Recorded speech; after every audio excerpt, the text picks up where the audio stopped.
My all-time favorite survival games have always been Valheim, Vintage Story, Enshrouded, and at times even DayZ. I'm not gonna lie, when I heard about RuneScape developing their own survival game, I was a bit skeptical about it. And I didn't know how to feel about that piece of information. I mean, how could a RuneScape title compete with any of my favorite survival games? I had it on my wish list and I wanted to keep my tabs open about it, but that was gonna be as far as I would go with DragonWilds. Then of course, as it unexpectedly dropped and took the internet by the storm and I started watching some of the gameplay of it, right there I was basically fully invested. I didn't want to watch any spoilers as far as binge watching tips and tricks videos. I simply wanted to launch the game for the first time and see how the gameplay was for myself.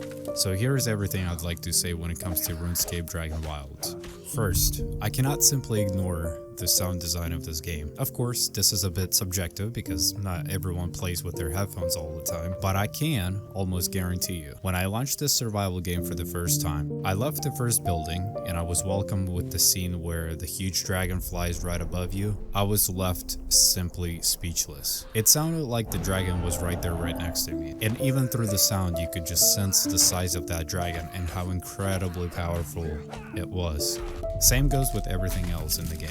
Mining resources and collecting your wood for the first time, the sound was extremely satisfying. Even navigating through your inventory system, the responsiveness and simplicity of it felt extremely well done. Then of course, hours later, I found myself not wanting to stop playing because it kept on getting better and better with the content and progression system. It felt like I was playing Valheim for the first time all over again. Grinding through resources, building and putting hours into my first home because of the detail presented to me. And just like Valheim and Enshrouded, it only was getting better the more you played. The exploration was rewarding, and you never felt like it was a wasted time on simply exploring and discovering new villages. Because I have played Valheim, the gameplay loop felt very similar to me, and I didn't question any of it.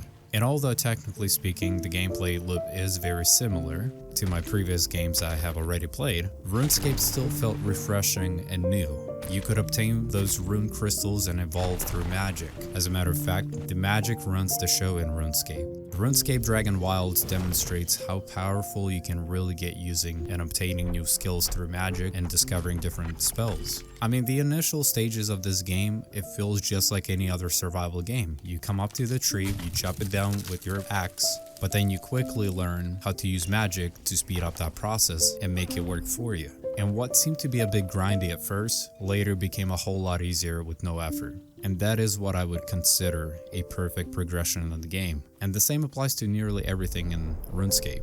As you discover more powerful enemies through more challenging biomes, just like in Valheim, you have to learn how to live and adapt to that environment. And then once you do, the biome that seemed to be so challenging and overwhelming at first, later becomes extremely easy and simply unbothered. There is still some minor issues present in the game with trees clipping through stones and walls at times, but for an early access game, this is more than given. And speaking on that note, this is one of the most polished early access games I have ever played. Not the most polished, mind you, but it definitely reaches the surface of my top 5 for sure. RuneScape DragonWilds falls right between Enshrouded and Valheim for me personally. It is extremely similar to those two games, and I think playing this game with an open mind, without rushing through and simply enjoying what the game has to offer as is the best way to go about this. I spent nearly 3 hours in the game simply building my first home, and I did truly enjoy every minute of it, truly.